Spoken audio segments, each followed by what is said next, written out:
এরপর রাতের বেলা সেই টাকাটি থেকে অনেক বড় একটি জাদুর টাকার গাছ হয়ে যায়। ও মামা দেখো, আমাদের সেই জাদুর টাকার গাছে কত টাকা ধরেছে। এখন আমি অনেক অনেক চিপস খেতে পারবো এই টাকা দিয়ে। আরে আরে, জাদুর টাকার গাছ, আমাকে ছেড়ে দাও। আমি আর কখনো টাকা চুরি করতে আসবো না। ওরে বাবা রে, আমাকে বাঁচাও। ও বাঘিনী কাকিমা, আমাকে একটা চিপস দাও না, আমি তোমাকে পরে এসে টাকা দিয়ে যাব। তোমার দোকানের চিপস গুলি দেখে খুব খেতে ইচ্ছা করছে। আরে টয়া, একে তো টাকা নিয়ে আসিসনি, তারপর আবার এই দামি চিপস গুলি খেতে চাচ্ছিস? আমি বাকিতে কোনো চিপস দিব না। যা এখান থেকে, অযথা বিরক্ত করবি না। ও কাকিমা, তুমি আমাকে 5 টাকা দিয়ে ছোট একটা চিপস দাও না, আমার অনেক চিপস খেতে ইচ্ছা করছে। আমি আমার মায়ের কাছ থেকে টাকা এনে তোমাকে দিয়ে দিব। আমাকে দাও না কাকিমা একটা চিপস। আরে আরে, এই গরিবের বাচ্চাদের জন্য আর পারি না। টাকা নেই, চিপস খেতে হবে কেন? যা, ভাগ এখান থেকে, আর যেন তোকে আমি আর আমার দোকানের সামনে না দেখি। এরপর বাঘিনীর কথা শুনে টয়া মনটা খারাপ করে সেখান থেকে বাড়ি চলে যায়। ও মা, মা আমাকে 10টা টাকা দাও না, আমি একটা চিপস কিনে খাবো। আমার যে ভীষণ চিপস খেতে ইচ্ছা করছে। টয়া, চিপস খেতে খেতে মুখের রুচি একবারে নষ্ট করে ফেলেছিস। চিপস খেতে হবে না। চিপস খাওয়ার মতো আমার কাছে কোনো টাকা নেই। যা ঘরে যা, ঘরে গিয়ে অন্য কিছু খেয়ে নে। আমি জানি তোমার কাছে টাকা চাইলে তুমি কখনোই টাকা দাও না। আজকে বাবা আসুক, আমি বাবাকে বলবো, বাবা আমাকে অনেক চিপস কিনে দিবে। হ্যাঁ তাই তো, বাবার আদর পেয়ে বাদর হয়ে গিয়েছিস। একদম কথা শুনতে চাস না। একদম চিপস খাওয়া যাবে না, অন্য কিছু খাবি চল। ওই তো দেখি তোর বাবা চলে এসেছে। কি হয়েছে? সেই দূর থেকে তোমাদের মা মেয়ের কথা শোনা যাচ্ছে। তুমি আমার মেয়ের উপর রাগ করছো কেন? মা টয়া, কি হয়েছে বল আমাকে। বাবা, ও বাবা, আমার না চিপস খেতে ইচ্ছা করছে। আমি কখন থেকে মায়ের কাছে টাকা চাচ্ছি, কিন্তু মা আমাকে চিপস কিনে খাওয়ার জন্য টাকা দিতে চাচ্ছে না। তুমি আমাকে চিপস কিনে দাও না বাবা, আর নয়তো তুমি আমাকে 10 টাকা দাও, আমি দোকান থেকে চিপস কিনে খাবো। শুনেছো তুমি তোমার মেয়ের কথা? চিপস খেয়ে মুখের রুচি একেবারে নষ্ট করে ফেলেছে। কোনো খাবারই খেতে চায় না।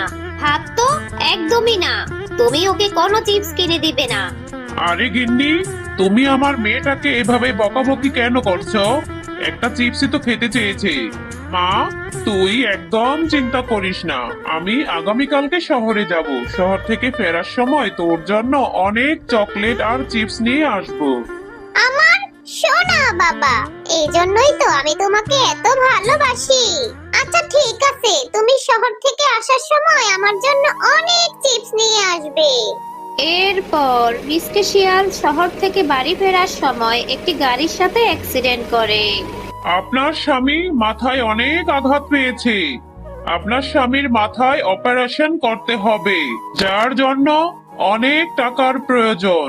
আপনারা তাড়াতাড়ি টাকার ব্যবস্থা করুন, না হলে আপনার স্বামী মারা যাবে। ডাক্তার আঙ্কেল, আমার বাবার কিচ্ছু হবে না, আমরা টাকার ব্যবস্থা করব। তুমি আমার বাবাকে বাঁচিয়ে দাও, আমি যে আমার বাবাকে ছাড়া একদম থাকতে পারি না। মা, আমার যে ভীষণ খিদে লেগেছে, আমাকে কিছু খেতে দাও না, আমি বাবার কাছে যাব। আমাকে বাবার কাছে হসপিটালে নিয়ে যাও। টয়া, মা আমার কাছে যে কোনো টাকা নেই। যেই কয় টাকা ছিল সেই টাকা তো তোর বাবার চিকিৎসায় শেষ হয়ে গিয়েছে। বাঘিনী মামির বাড়িতে গিয়ে দেখি যদি আমাকে কিছু টাকা ধার দেয়। যদি কোনো কাজের ব্যবস্থা করে দেয় তাহলে তোর জন্য খাবার নিয়ে আসবো। আচ্ছা ঠিক আছে মা, তুমি তাহলে যাও। তুমি বাবার জন্য চিকিৎসার টাকার ব্যবস্থা করে নিয়ে আসো। আমি না হয় না খেয়েই থাকবো, তুমি তাড়াতাড়ি ফিরে এসো। বাঘিনী মামি, আপনার বাড়িতে কি আমার একটা কাজের ব্যবস্থা করে দিতে পারবেন? বাঘিনী ভাবি, আমাকে কি আপনি কিছু টাকা ধার দিতে পারবেন? আমার স্বামী মিসকে যে ভীষণ অসুস্থ, হাসপাতালে আছে, তার চিকিৎসার জন্য আমার অনেক টাকার প্রয়োজন। হ্যাঁ রে শেফা, আমার বাড়িতে কাজ করার জন্য একটা লোক প্রয়োজন। তুই আমার বাড়িতে কাজ করে দিতে পারিস, কিন্তু আমি তোকে কোনো টাকা ধার দিতে পারবো না। আচ্ছা ঠিক আছে বাঘিনী মামি, আপনি আমার একটা কাজের ব্যবস্থা করে দিয়েছেন, সেটাই অনেক। বাড়িতে যে মেয়েটা না খেয়ে আছে, আপনি আমাকে অল্প কিছু টাকা ধার দিন না। আমাকে 300 টাকা দিন, অন্তত মেয়েটাকে যেন কিছু একটা রান্না করে দিতে পারি। আরে শেফা, তোদের মতো গরিবদের এই একটাই সমস্যা। তোদেরকে একটা কথা বললে তোরা বুঝতে চাস না। যা, কিছু টাকা ধার দিয়ে দিব। এবার বিদায় হতো। ও মামা, তুমি আমার জন্য রান্না করছো? আর বাঘিনী কাকিমা কি তোমাকে টাকা ধার দিয়েছে? হ্যাঁ রে মা, আমাকে একটা কাজের ব্যবস্থা করে দিয়েছে আর অল্প কিছু টাকা দিয়েছে। এই টাকা দিয়ে তোর বাবার চিকিৎসা হবে না, কিন্তু তোর জন্য কিছু খাবার নিয়ে এসেছি। মা, তোমার রান্না করতে তো সময় লাগবে, তুমি আমাকে 5টা টাকা দাও না, আমি দোকান থেকে কিছু খেয়ে আসি। এই নে টয়া, আমার কাছে এই 5 টাকার কয়েন ছিল, তুই এই 5 টাকা দিয়ে কিছু খেয়ে আয়। বেশি দেরি করিস না কিন্তু, তাড়াতাড়ি ফিরে আসিস। এরপর টয়া টাকা নিয়ে সেখান থেকে চলে যায়। মায়ের কত কষ্টের টাকা, এই কষ্টের টাকা নিয়ে আমি চকলেট খেয়ে নিব? আমি এই টাকাটা নষ্ট করব না। বাবাকে ছোটবেলায় দেখেছি, বাবা যখন কোনো বীজ রোপণ করত, তাহলে সেখান থেকে গাছ হতো। আমি যদি এই টাকাটা রোপণ করে দেই, তাহলে তো এই টাকা থেকেও টাকার গাছ হবে, তাই না? আমি এখন এই টাকাটি রোপণ করে দিব। এরপর টয়া সেই 5 টাকার কয়েনটি তাদের বাড়ির সামনের উঠোনে রোপণ করে দেয়। এরপর রাতের বেলা সেই পুঁতে দেওয়া কয়েনটি থেকে বড় একটি টাকার গাছ হয়ে যায়। আরে টয়া, আমাদের বাড়ির উঠোনে এত বড় একটা টাকার গাছ কোথা থেকে এলো?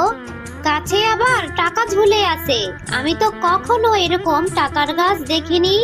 হ্যাঁ মা, তুমি যে কালকে আমাকে 5 টাকা দিয়েছিলে, সেই টাকা দিয়ে আমি কিছু কিনে খাইনি। ওই টাকাটি উঠোনে রোপণ করেছিলাম, ওই টাকাটি থেকে এত বড় টাকার গাছ হয়েছে। এখন বাবাকে আমরা চিকিৎসা করাতে পারবো, আর আমি অনেক অনেক চিপসও খেতে পারবো। হ্যাঁ রে মা টয়া, সৃষ্টিকর্তা আমাদেরকে দয়া করেছে। তুই যে তোর বাবাকে এত ভালোবাসিস, তোর ভালোবাসা দেখে সৃষ্টিকর্তা আমাদেরকে দয়া করেছে রে মা। এখন এখান থেকে কিছু টাকা নিয়ে আমরা তোর বাবাকে চিকিৎসা করাবো। আমি জাদুর টাকার গাছ, তোমরা মা ও মেয়ে অনেক ভালো। তোমাদেরকে সাহায্য করার জন্য সৃষ্টিকর্তা এই গাছে এত টাকা দিয়েছে। টয়া, তুমি অনেক ভালো, তুমি তোমার বাবা মাকে অনেক ভালোবাসো। তুমি টাকা নিজে না খেয়ে বাবা মার কথা চিন্তা করেছো। এখান থেকে যত খুশি টাকা তোমরা নিয়ে খরচ করতে পারবে, কিন্তু মনে রেখো এই গাছের টাকা তোমরা ছাড়া আর কেউ ছিঁড়তে পারবে না। এরপর তারা মা ও মেয়ে সেই গাছের টাকা দিয়ে মিসকে শিয়ালকে চিকিৎসা করে সুস্থ করে তোলে। শুনেছি শেফা আর মিসকের বাড়িতে নাকি একটা জাদুর টাকার গাছ হয়েছে। ওই টাকার গাছটা আমার চাই চাই। আজকে রাতে গিয়ে ওই গাছের সব টাকা আমি চুরি করে নিয়ে আসব। আমি আরো কোটিপতি হয়ে যাব। এই তো দেখি সেই টাকার গাছ। আরে টাকার গাছে তো কত টাকা ধরে আছে। সবগুলি টাকা ছিঁড়া শুরু করে দেই, না হলে যে শেফারা জেগে যাবে। দুষ্ট বাঘিনী, তুই অনেক লোভী, তুই এই গাছের টাকা চুরি করতে এসেছিস। এই নে এখন তুই শাস্তি ভোগ কর। ওরে বাবা রে, ওরে মা রে, আমার গাটা যে জলে পড়ে যাচ্ছে। এটা তো দেখি জাদুর টাকার গাছ। জাদুর টাকার গাছ, আমাকে ছেড়ে দাও, আমি আর কখনো চুরি করব না।